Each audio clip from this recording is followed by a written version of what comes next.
2025 के स्टार्ट में मैं आपको एक स्टडी आपके सामने ला रही हूं जो है जनरेशन बीटा पर। इससे पहले कि मैं आपको ये बताऊं कि जनरेशन बीटा क्या है, पहले आप मुझे ये बताएं कि आप कौन सी जनरेशन से हैं। क्या आपको पता है?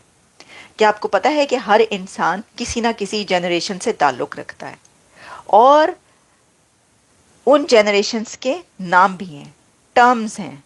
नई जनरेशन 2025 में स्टार्ट होने लगी है 2025 से, उसका नाम उसको दिया गया है generation beta. The greatest generation कहा जाता है जो लोग पैदा हुए 1900 से 1924 के बीच। तो 1900 टू 1924 के बीच पैदा होने वालों को नाम दिया गया था ग्रेटेस्ट जनरेशन का। उसके बाद 1925 से 1945 के बीच जो लोग पैदा हुए, जो बॉर्न हुए, उनको कहा गया silent generation. 1925 to 1945 silent generation. 1946 से 1964 के बीच बॉर्न होने वालों को नाम दिया गया बेबी बूमर्स। जनरेशन एक्स, जो लोग 1965 से 1979 के बीच बॉर्न हुए, उनको कहा गया जनरेशन एक्स। एक्स जो कि ट्विटर को का नाम है अब एक्स, वो वाली जनरेशन एक्स। 1980 से 1994 के बीच पैदा होने वाले, बॉर्न होने वाले इंसानों को कहा गया मिलेनियल्स, उनको मिलेनियल्स कहा जाता है। जनरेशन जी 1995 से 2012 के दरमियान जो लोग बॉर्न हुए, उनको जनरेशन जी कहा जाता है। और अब उसके बाद एक और जनरेशन, जेन जी के बाद एक और जनरेशन आई जो अभी आपके छोटे छोटे बच्चे जो इस वक्त हैं, उनको कहा जाता है जनरेशन अल्फा। अब जो जनरेशन आई है उसका नाम रखा गया है जनरेशन बीटा। यानी अब 2025 में जो बच्चे पैदा होंगे उनको जनरेशन बीटा कहा जाएगा। तो आपको तो पता चल गया होगा कि आपका ताल्लुक किस जनरेशन से। लेकिन आइए आपको बताते हैं जनरेशन बीटा के हवाले से। The start of 2025 will mark the end of generation alpha, जो कि स्टार्ट हुआ था 2010 में। यानी अल्फा जो अभी सबसे छोटी जनरेशन है, उसका स्टार्ट 2010 से स्टार्ट हुआ था, यानी 2010। Generation beta will include those born between 2025 and 2039। 2025 से 2039 में बॉर्न होने वालों को जनरेशन बीटा कहा जाएगा और 2039 पे ये जनरेशन बदल जाएगी और फिर अगली कोई और नाम दिया जाएगा। तो मुझे तो लगता है जैसे अल्फा, बीटा और गामा तीन है ना, तो उनको गामा नाम दे दिया जाएगा। Generation beta will make up 16% of the global population bye 2035। 16% of the global population होगी और 2035 में ये 16% लोग होंगे दुनिया में इस जनरेशन से ताल्लुक रखने वाले। With many of them expected to live to see the 22nd century. सबसे जो इंटरेस्टिंग पॉइंट मुझे इसका लगा है वो ये है कि इस जनरेशन के लोग वो लोग होंगे जो अगली सदी, next century, 22nd century start होते हुए देखेंगे,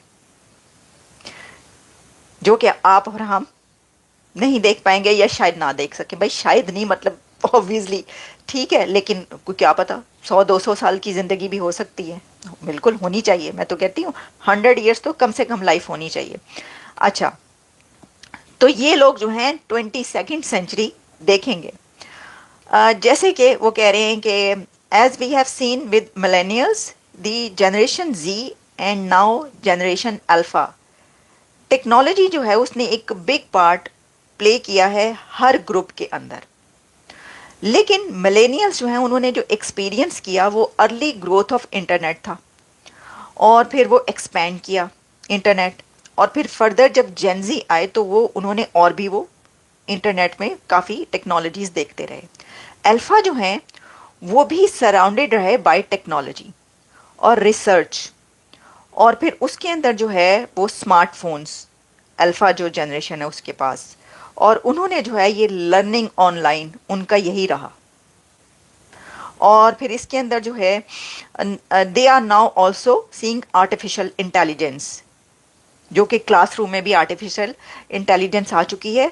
तो अल्फा जनरेशन जो है वो ये भी देख रही है। अब सोचिए आप, जब अल्फा जनरेशन ये देख रही है कि क्लासरूम्स में भी आर्टिफिशियल इंटेलिजेंस मौजूद है, तो जनरेशन बीटा क्या देखेगी, तब क्या होगा।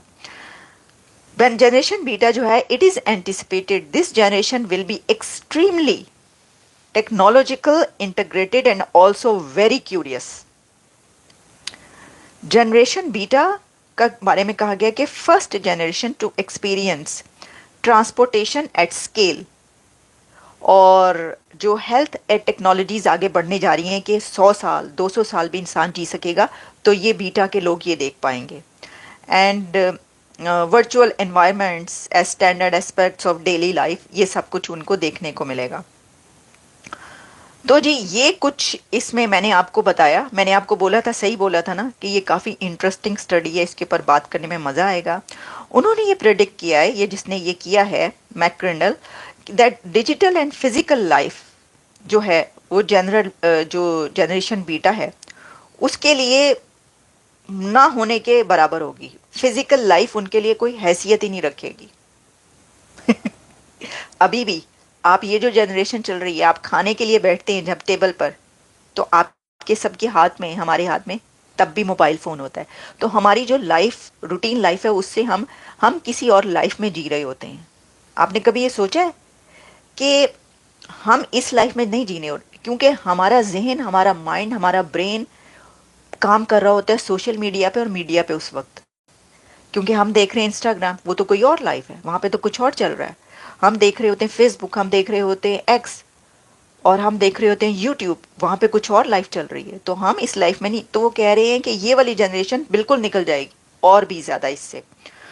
और फिर जनरल अल्फ़ा जो हैं have become with smart technology, और फिर उसके बारे में ये कहा गया है, उन्होंने कहा है जी 36% of Gen Z parents compared to 30% of millennial parents strongly agree that children's screen time should be limited।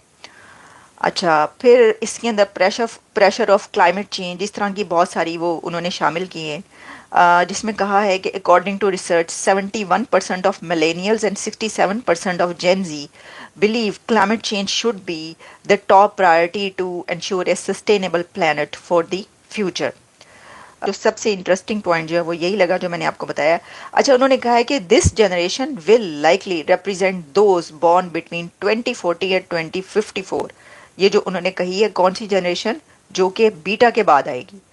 तो उन्होंने ये जो नेम रखे, तो उन्होंने कहा कि बीटा के बाद जो भी आएगी उसको कहा जाएगा जनरेशन गामा। मैंने आपको सही कहा था, लें जी आ गया, मैंने आपको कहा था कि बीटा के बाद गामा नाम रखा जाएगा, क्योंकि अल्फा बीटा गामा, आपको पता नहीं ये टर्म्स यूज होती हैं।